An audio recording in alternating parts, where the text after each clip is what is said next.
भारत। साथियों, आज एक ऐसे पर्सनालिटी को हम परिचित कर रहे हैं, भारत ही नहीं हालांकि सारा विश्व जानता है। उनको इसलिए जानता है कि बीजेपी सरकार के पहले भारतवर्ष में जहां भी बम फसाद होता था वो मुस्लिम के खाते में जाता था और मुसलमान को बदनाम किया जाता था। तो एक महाराष्ट्र के police officer Hemant Karkare Maharashtra bomb blast, Malegaon के दूसरे बम ब्लास्ट में इन्वेस्टिगेशन डिफरेंट एंगल में शुरू किया और आरएसएस के साथ जुड़े हुए हिंदू संगठनों की पोल खोल दी। हेमंत करकरे जी ने देश में यह साबित किया कि यहां पे जितने भी बम फसाद हुए वह बम आरएसएस ने ही फोड़े हैं। उसके पीछे आरएसएस है, अभिनव भारत है और कई हिंदू संगठन है। हेमंत करकरे जी ने अमेरिका द्वारा स्थापित 2005 में एंटी टेररिस्ट रिसर्च सेंटर, इस वेबसाइट पर हेमंत करकरे जी ने दिए हुए रिपोर्ट में, उस वेबसाइट में 48 हिंदू ऑर्गेनाइजेशंस और टेररिस्ट ऑर्गेनाइजेशंस इंक्लूडिंग आरएसएस ऐसे उस वेबसाइट ने डिक्लेयर किया था, वो ऑर्गेनाइजेशन ने डिक्लेयर किया था।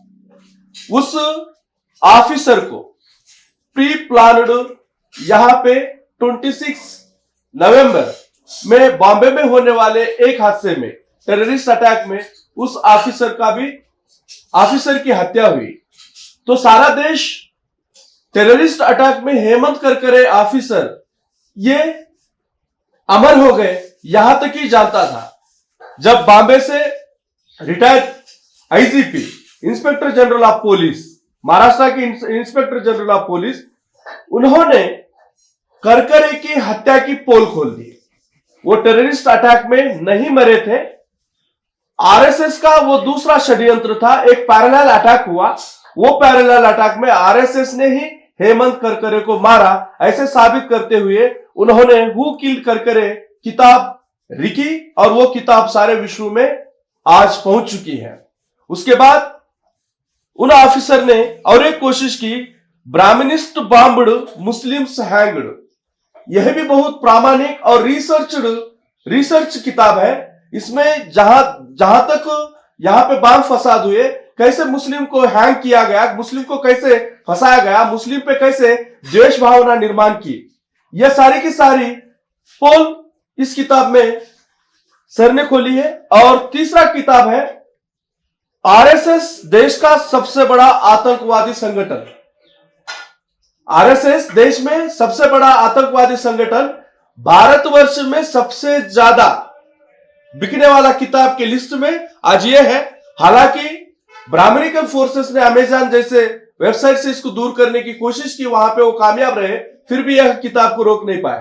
हु किल्ड करकरे अब तक भारतवर्ष में 10 लैंग्वेजेस में ट्रांसलेट हुआ है, लाखों में किताब पहुंचा है। उस किताब के राइटर महाराष्ट्र के retired police officer, inspector general of police, उनसे हम आज बात करेंगे। सर नमस्ते। नमस्ते। सर, मैं पहले यह पूछना चाहता हूं कि रिसेंटली इशरत जहां की हत्या पे, उनके एनकाउंटर पे एक किताब लिखी गई थी और ऑथर ने आपको उस किताब के इनाग्रेशन के लिए बुलाया था और वह प्रोग्राम फिक्स हुआ, फंक्शन हॉल फिक्स हुआ, डेट अनाउंस हुई, उसके बाद वो इनाग्रेशन प्रोग्राम रद्द हुआ। तो उसके कारण क्या है और इशरत जहां का केस क्या है, जहां तक आप जानते हैं?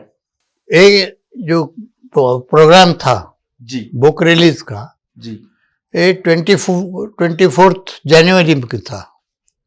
24 जनवरी 2023 में सावित्रीबाई फुले सभागृह नाम का एक जगह है, वहाँ पे था और शाम में 7 बजे प्रोग्राम तय हुआ था। उसके इनविटेशन कार्ड्स निकाले थे, मैं उसमें का वन ऑफ द गेस्ट था जी।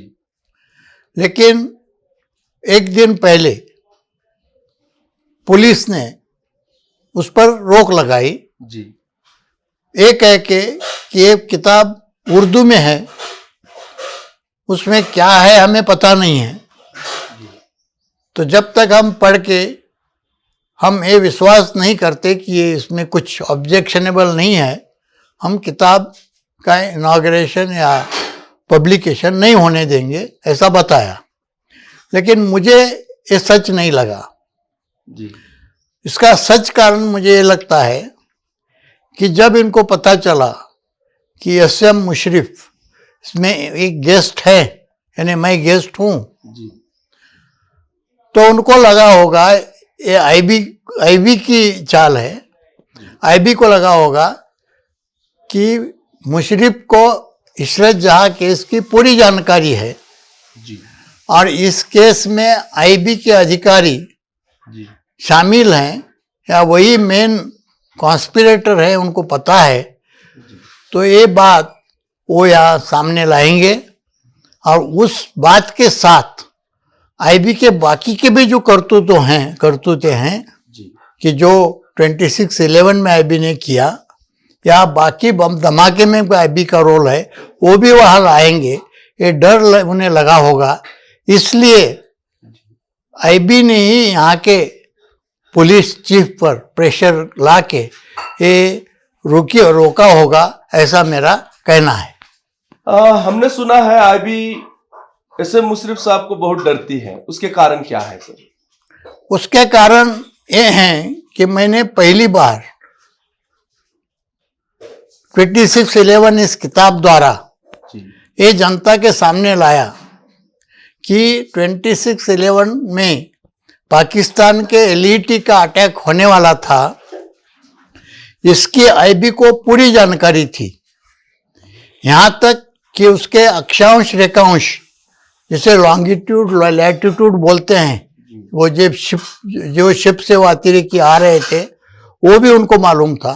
जी उनके कई फोन भी उनके पास थे। ये होते हुए भी आईबी ने ये जानकारी बॉम्बे पुलिस को भी नहीं दी, ये जानकारी उन्होंने वेस्टर्न नेवल कमांड को भी नहीं दी, जानबूझ के उसे दबाया और ये अटैक होने दिया। इसका मेरे पास प्रूफ है और वो मेरे बुक में मैंने वो सब सबूत दिए हैं। उतने बड़े टेररिस्ट अटैक को आईबी ने इंफॉर्मेशन ही नहीं दिया। बिल्कुल इंफॉर्मेशन नहीं दिया, वो अटैक होने दिया, क्योंकि उनको वो अटैक होने देना था और जो इंफॉर्मेशन उनको मिल रही थी जी उसका फायदा लेके उसी वक्त उनको पैरेलल अटैक सीएसटी कामा रंग भवन, ये जो अंदर का भाग है सिटी के, जी वहां उनको करना था।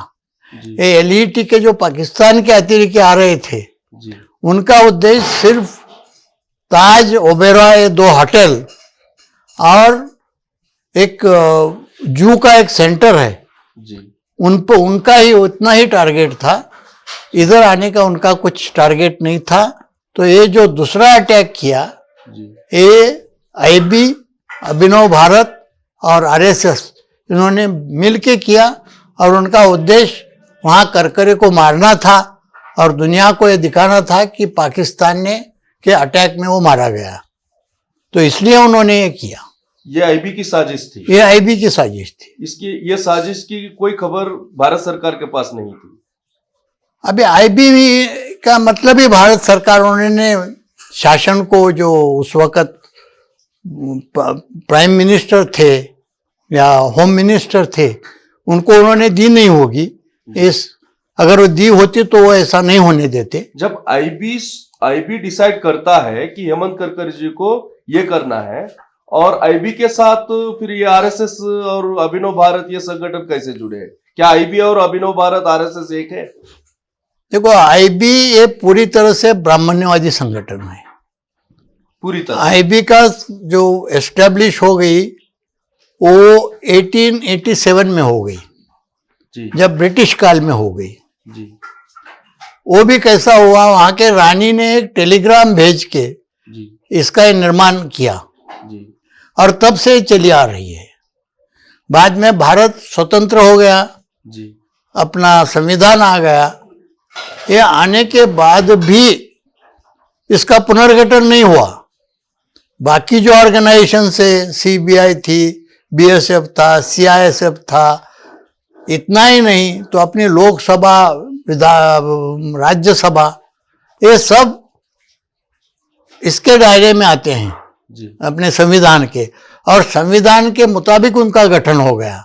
जी लेकिन आईबी का गठन या पुनर्गठन नहीं हुआ। आईबी पहली जो ब्रिटिश टाइम से उसी वक्त से चली आ रही है। फिर आईबी का पुनर्गठन नहीं हुआ, कॉन्स्टिट्यूशन के फ्रेम में नहीं आया, तो भारत सरकार ने, मीन्स पार्लियामेंट ने या राज्यसभा ने यह क्वेश्चन क्यों रेस नहीं किया अभी तक? देखो, आईबी एक इतनी पावरफुल ऑर्गेनाइजेशन खुद ही बन चुकी है। कैसी बन चुकी है मैं नहीं बता सकता जी लेकिन आज वो सबसे पावरफुल ऑर्गेनाइजेशन है। जी उसके बारे में कोई भी लोकसभा में या विधानसभा में कोई क्वेश्चन नहीं पूछ सकता। अगर कोई क्वेश्चन पूछे तो वो सेक्रेटरी लेवल पर ही ये नेशनल सिक्योरिटी का इश्यू है करके उसे दबाया जाता है। वो क्वेश्चन लोकसभा में या राज्यसभा में आने ही नहीं देते। जी एक बात है। दूसरी बात यह है कि जो पार्लियामेंट्री कमिटीज हैं उसके अंडर बाकी सब डिपार्टमेंट आते हैं। जी। आईबी किसी भी पार्लियामेंट्री कमेटी के अंडर नहीं आती। जब ये पार्लियामेंट्री कमेटी के अंडर में नहीं आता है आईबी, तो उसको फंडिंग कैसे होता है? फंडिंग भी उसे कैसे होता है ये भी एक बहुत बड़ा रहस्य है। उसे जो फंडिंग होता है 2-3 डिपार्टमेंट में से छुप छुप के फंडिंग होता है। होम डिपार्टमेंट, डिफेंस डिपार्टमेंट और एक्सटर्नल अफेयर्स ये जो हैं, इनके बजट में छुप छुप के ऐसे फंडिंग होता है। आईबी के नाम से कुछ भी फंडिंग नहीं होता और आईबी को करोड़ों रुपए का फंडिंग होता है और वो अनअकाउंटेबल है। वो उसका अकाउंट ही नहीं होता, उसके ऑडिट भी नहीं होता। ऑडिट भी नहीं होते? नहीं।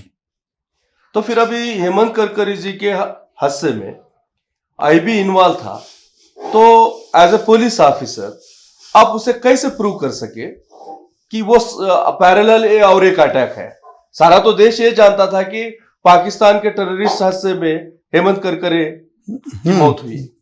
देखो क्या हुआ, ये जो इंफॉर्मेशन थी एलईटी की टेररिस्ट जो शिप है वो आ रही है, ये इंफॉर्मेशन पहले अमेरिका के खुफिया एजेंसी ने अपनी जो दूसरी खुफिया एजेंसी है अंतर्राष्ट्रीय इंटरनेशनल काम के लिए रॉ, तो रॉ को दे दी। रॉ को उन्होंने बताया कि पाकिस्तान के एलईटी की एक शिप बॉम्बे के ताज ओबेरॉय होटल पर अटैक करने के लिए निकल चुकी है और उसके अक्षांश और रेखांश ये हैं और ये 4-5 दिन में पहुंच जाएगी। तो आप अलर्ट रहिए। जब ये इंफॉर्मेशन रॉ को मिली तो रॉ ने सोचा कि ये तो इंटरनल मामला है, हम तो अंतर्राष्ट्रीय खुफिया एजेंसी हैं, तो इंटरनल मामले की जिम्मेदारी आईबी को है। तो उन्होंने इंफॉर्मेशन दूसरे दिन आईबी को दे दी और उनको बोला कि भाई इंफॉर्मेशन ऐसी है कि पाकिस्तान की एलईटी की बोट आ रही है बॉम्बे पर अटैक करने के लिए, उसके अक्षांश रेखांश ये हैं और वो अभी वहाँ से निकल चुकी है, तो आप जरूरत तो बंदोबस्त कीजिए, ऐसा उन्होंने बताया। लेकिन फिर आईबी ने इमीडिएट क्या करना चाहिए था?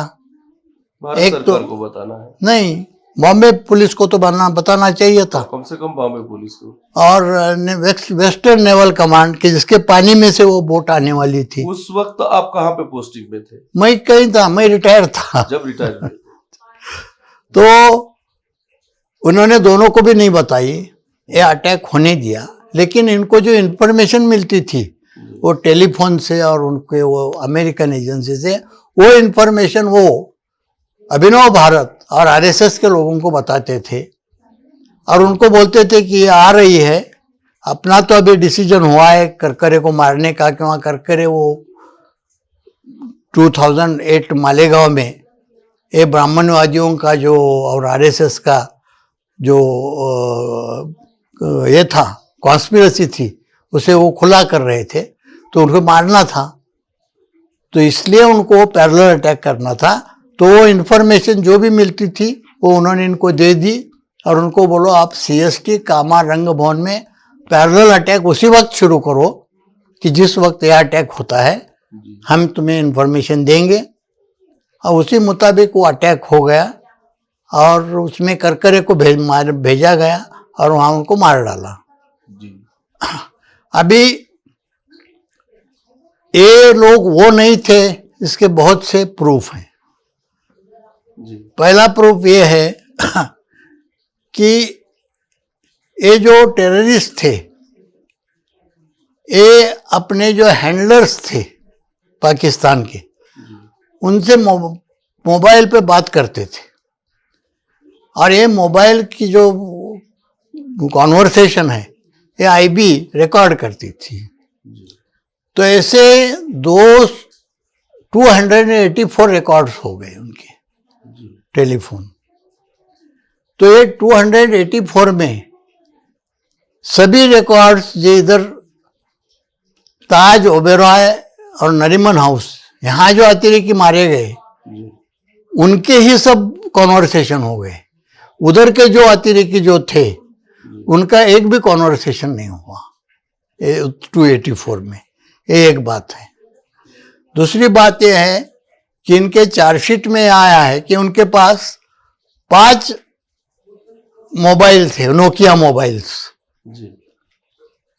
और वो पांचों नोकिया मोबाइल्स ये इधर के लोग जो थे ताज ओबेरॉय और नरीमन हाउस, इनके पास ही बरामद हुए।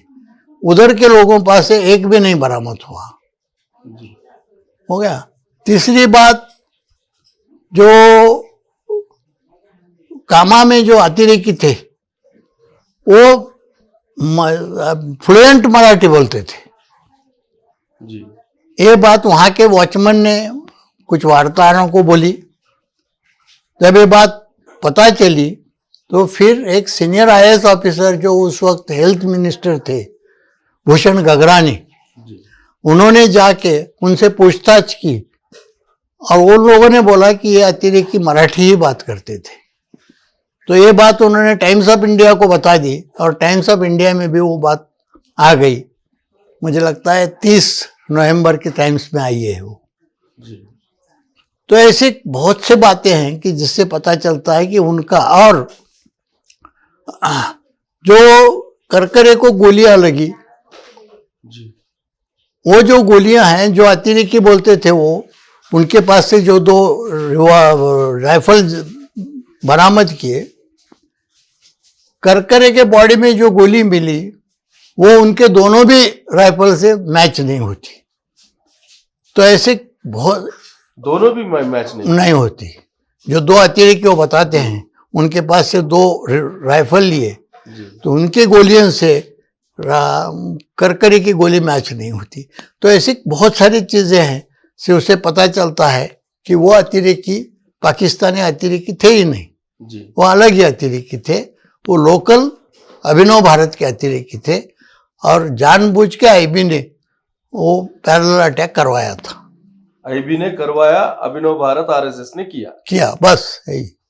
तो हेमंत करकरे जी ने जब मालेगांव बम ब्लास्ट हुआ था दूसरा, वहां पे कर्नल को या प्रज्ञा ठाकुर को, इनको अरेस्ट करने के बाद ऐसे कुछ आरएसएस के लैपटॉप जब्त किए थे।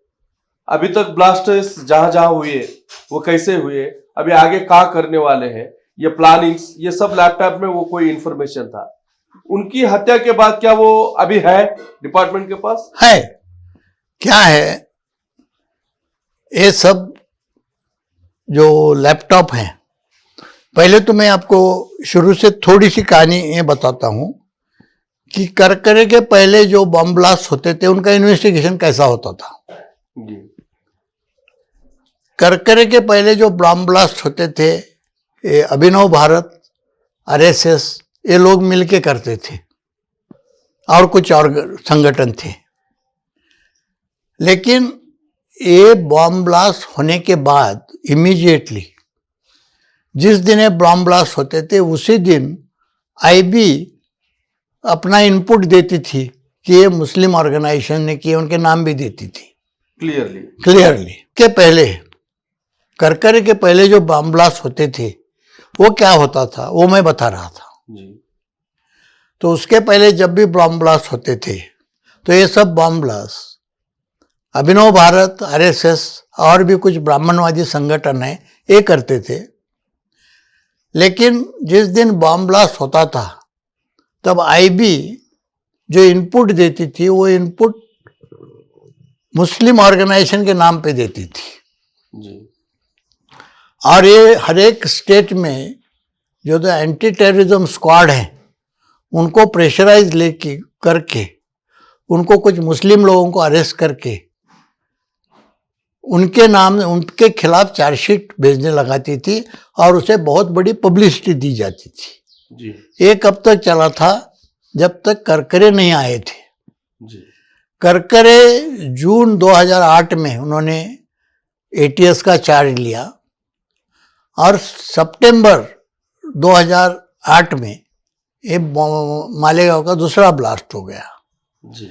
तब जब आईबी ने उनके इनपुट भेजने शुरू किए तो करकर ने बोले कि मैं बिना सबूत कुछ किसे अरेस्ट नहीं करूंगा। तो आईबी के इनपुट्स नहीं माने करकरे ने जी। और करकरे ने खुद बहुत ईमानदारी से और खुले तरीके से इन्वेस्टिगेशन शुरू किया जी।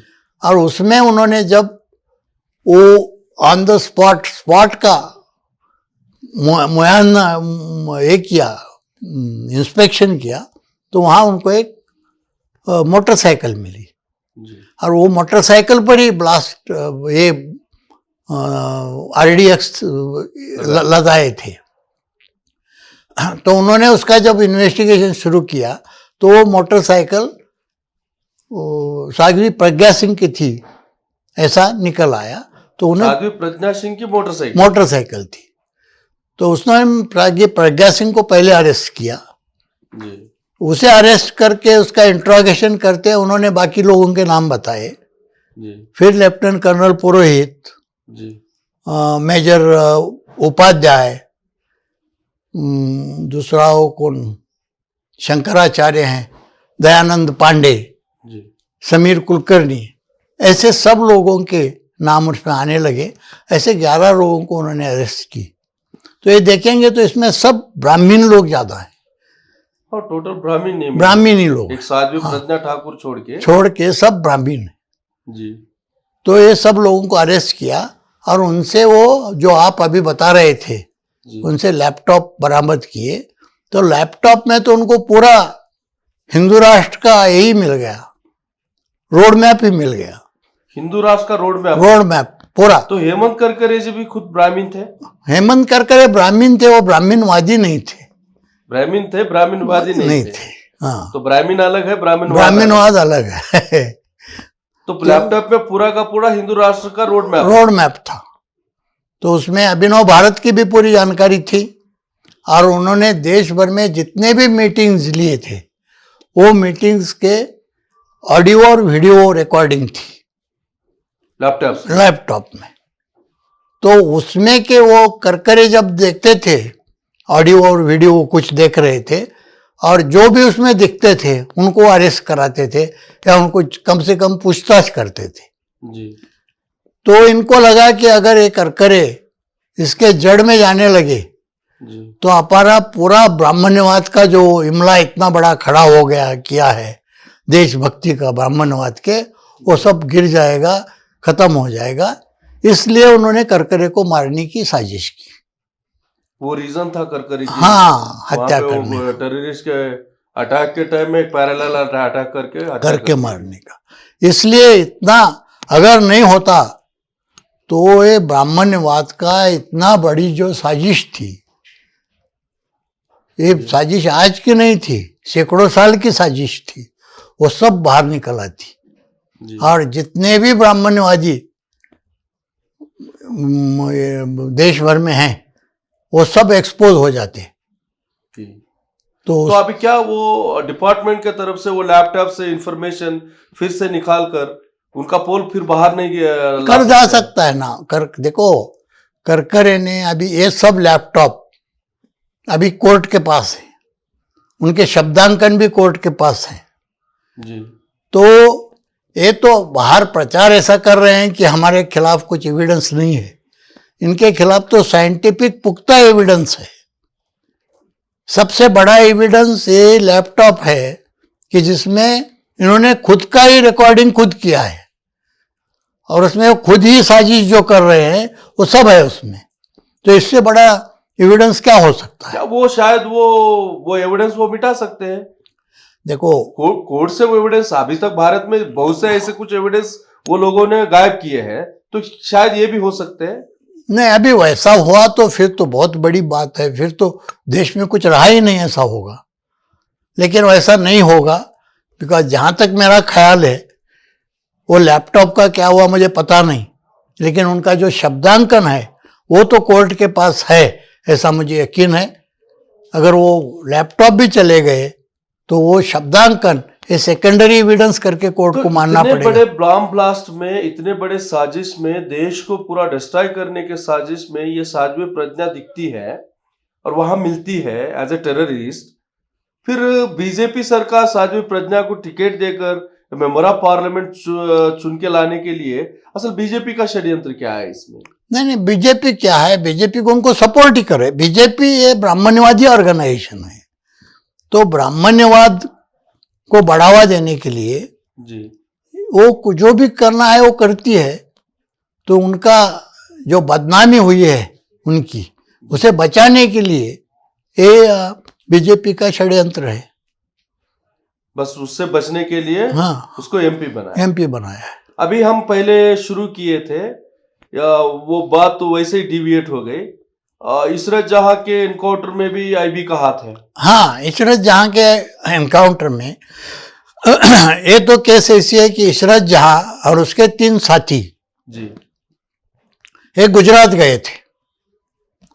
गुजरात गए थे या नहीं ये भी पता नहीं है, लेकिन इनको इनका अपहरण किया आईबी वालों ने, किडनैप किया इनको, एक्चुअली किडनैप किया जी और उनको इलीगल कस्टडी में रख दिया।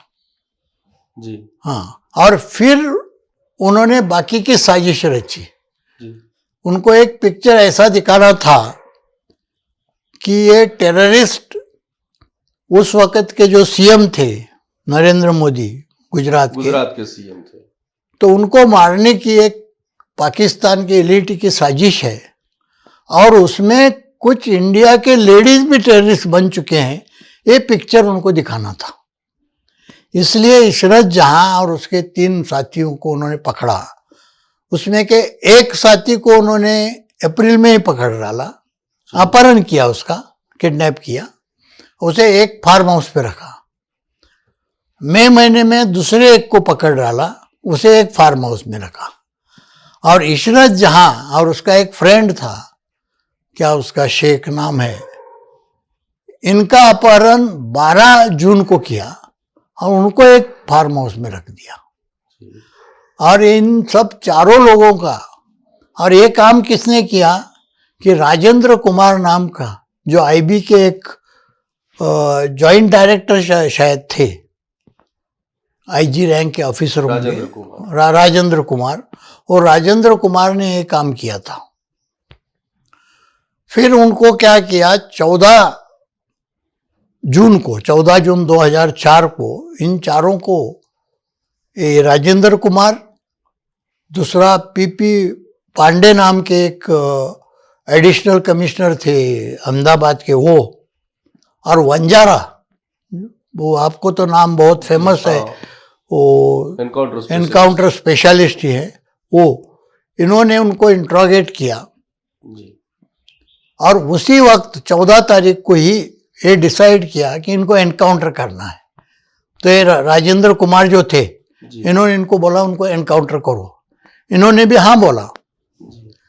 और बाद में इनके ध्यान में आया कि एनकाउंटर तो इनको करना है, लेकिन इनके पास वेपन तो कुछ नहीं है। तो वेपन एनकाउंटर तब करते हैं कि भाई वो अपने पर वेपन लगा रहे हैं, चला रहे हैं, तो एनकाउंटर करेंगे अपनी जान बचाने के लिए। तो इनके पास तो वेपन ही नहीं है। तो राजेंद्र कुमार बोले उसकी फिक्र मत करो, तुम एक ऑफिसर भेज दो, हम आपको वेपन देते हैं। तो इन्होंने एक इनका सिंगल नाम का एक आईपीएस ऑफिसर उसे भेज दिया आईबी के ऑफिस में वेपन लाने के लिए। तो ये सिंगल गए और सिंगल को उन्होंने 4 वेपन्स दे दिए, 2 AK-47 राइफल और 2 .38 के रिवॉल्वर्स, और बोले कि ये दिखाओ उन पर और उनको मार डालो। तो फिर ये सब लोग वो सिंगल जो है वो वेपन लेके आए, इनको दिए, और उसी दिन रात में मैंने 15 तारीख को अर्ली इन द मॉर्निंग 4 बजे उन्होंने इनका एनकाउंटर किया। अभी ये सारी जानकारी आपको कहां से प्राप्त हुई? अभी देखो, एक बात जो हुई, ये होने के बाद ये हो गई जून में या जुलाई में, फिर अगस्त में इशरत जहां के मां ने हाईकोर्ट में PIL दाखिल की जी। तो PIL को भी उन्होंने 2-3 साल दबा के ही रखा, और PIL की वैसी सुनवाई सच में शुरू हो गई 2006 में। तो फिर हाईकोर्ट ने CBI को बोला कि आप इसका इन्वेस्टिगेशन करो। तो वो PIL के बेस पे ही हाईकोर्ट ने इनिशिएशन किया, गवर्नमेंट ने नहीं, हाईकोर्ट ने दिया और बोले हमारे सुपरविजन में आप करो, यानी हम उसका सुपरविजन करेंगे। हाईकोर्ट के सुपरविजन में CBI करेगी जी। तो CBI के उस वक्त जो डायरेक्टर थे रंजित सिन्हा, उन्होंने बहुत ऑनेस्टली और सीधी तरीके से उसका इन्वेस्टिगेशन शुरू किया जी। उन्होंने पहले राजेंद्र कुमार को पूछा कि मुझे ये बताओ कि ये टेररिस्ट थे और एक नरेंद्र मोदी को मारने के लिए आए थे, इसका जो आपका एविडेंस, ये मुझे इसका एविडेंस दे दो कि आपको इंटेलिजेंस था। तो बोलिए ऐसा तो एविडेंस हम नहीं दे सकते। फिर उन्होंने बाकी एविडेंस कलेक्ट किया, तो जो भी इसमें इन्वॉल्व थे उसमें के कुछ लोग सीधे साधे प्रामाणिक लोग थे, उन्होंने सब पूरी बातें बताना शुरू की। जैसे कि वो जो सिंगल थे उन्होंने सीधा बता दिया कि भाई ये वेपन हमने यहाँ से लाके इनको दिए जी। और वो जब 4 लोगों को टेररिस्ट एनकाउंटर टीम के पास देना था, तो सिंगल ने ही CBI को बताया कि IB के पास से वेपन में बस हाँ, उसने बताया। CBI की चार्जशीट में है ये है उसके चार्जशीट में, उनके वो इन्वेस्टिगेशन में जी। फिर और भी कुछ ऑफिसर थे, जब ये एनकाउंटर के टीम में वो ये दे दिया जी। ये 4 लोगों को, तो उसके पहले उनको लाने के लिए एक दूसरी टीम भेजी थी गुजरात पुलिस की जी। ये तो चारों को लाने के लिए उन्होंने वो ले आए, यानी IB ने ये टीम को दे दिया, ये टीम ने लाके एनकाउंटर टीम को दे दिया। तो वो टीम के कुछ लोगों ने भी ये सब बातें बता दी, उन्होंने भी बता दी। तो ऐसे काफी चीजें मिल आई कि जिससे पता चला कि ये पूरा ये था। और दूसरी एक बात थी, CBI ने ये जो राजेंद्र कुमार थे, इनके 14 तारीख रात से 15 तारीख एनकाउंटर होने तक उनके मोबाइल फोन का कॉल रिकॉर्ड, CDR बोलते हैं ना जी, वो सब ले लिया।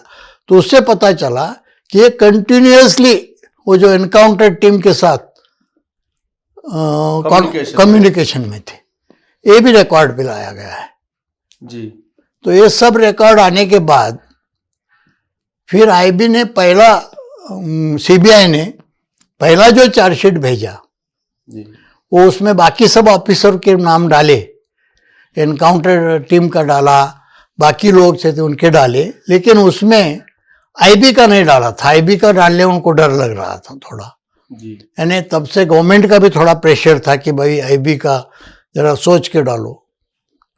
लेकिन फिर से उनको बहुत ज़्यादा एविडेंस आने के बाद उन्होंने एक सप्लीमेंट्री चार्जशीट भेजा, उसमें राजेंद्र कुमार का और बाकी आईबी ऑफिसर का नाम डाला। गवर्नमेंट कैसे प्रेशराइज कर सकती है? ऑलरेडी वहां विपन के लिए जाने वाला सिंगल खुद सीबीआई ऑफिसर को बता रहा है कि राजेंद्र कुमार ने ही ये विपन दिए हैं। क्या है, एक 197 क्रिमिनल प्रोसीजर कोड में एक आर्टिकल है, एक कलम है, वो ये बोलता है कि भाई अपने ड्यूटी के in the course of his duty, अपने काम के इसमें कोई अगर किसके हाथ से कुछ ऑफेंस हो तो उसके लिए चार्जशीट के लिए गवर्नमेंट की परमिशन चाहिए।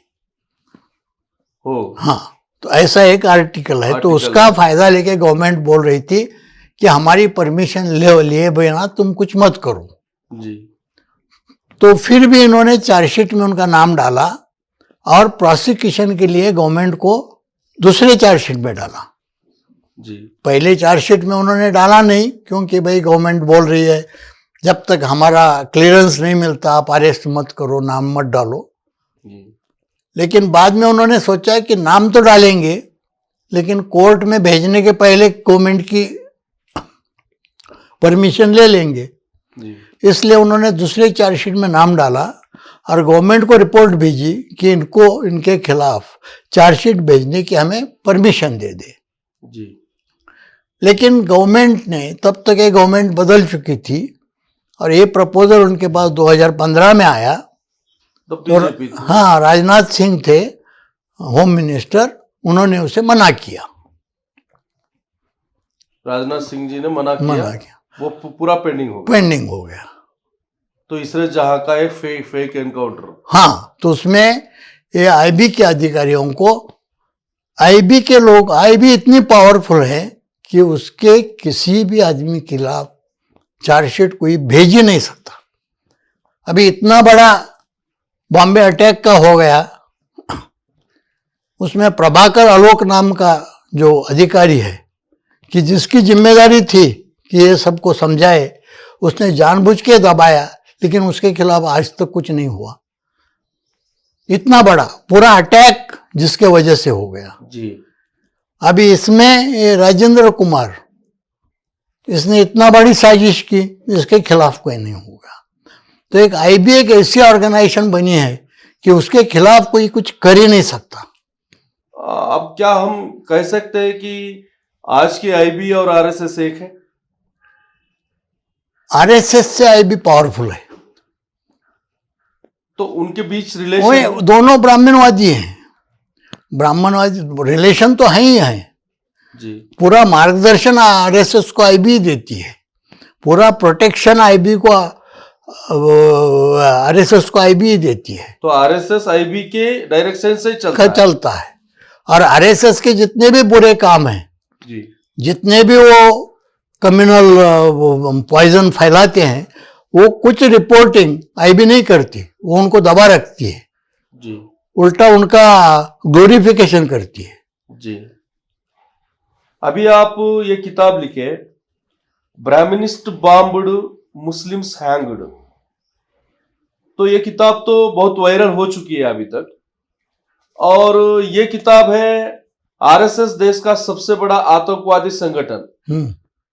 तो अभी तक आरएसएस के खिलाफ कोई आवाज भी उठाता है तो उनको आरएसएस टारगेट करती है। अभी आपने कहा कि आईबी भी टारगेट करती है, क्या आपके खिलाफ आरएसएस ने कोई स्टेप नहीं लिया? नहीं, आरएसएस ने नहीं लिया, आईबी ने नहीं लिया, बिकॉज मैंने जो भी लिखा है वो पूरे एविडेंस के साथ लिखा है। पूरा एविडेंस है इसमें? पूरा एविडेंस। फिर आपको डराने की, धमकाने की कुछ बात ही नहीं है। जितना वो कुछ करेंगे वो उनके खिलाफ ही हो जाएगा। आपको छेड़ेंगे तो उनका पूरा पोल और बाहर खोल जाएगा, इसलिए डर रहे हैं बस। कितनी बड़ी साजिश है। और आप जैसे कमिटेड ऑफिसर्स इस देश में जब काम करना चाहते हैं तो आईबी शायद उनका गला दबा रही होगी। हाँ, होगी।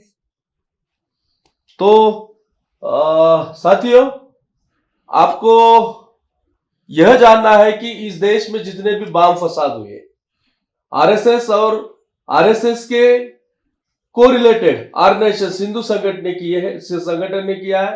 पूरे एविडेंस के साथ सर ने आरएसएस की पोल खोल दी। ये सभी सर की किताब मैक्सिमम सभी स्टेट में फॉरवर्ड करें और आने वाले दिनों में आरएसएस से इस देश को कैसे धोखा है, आईबी के माध्यम से इस देश को कैसे खतरा है, यह सब जाने। Thank you.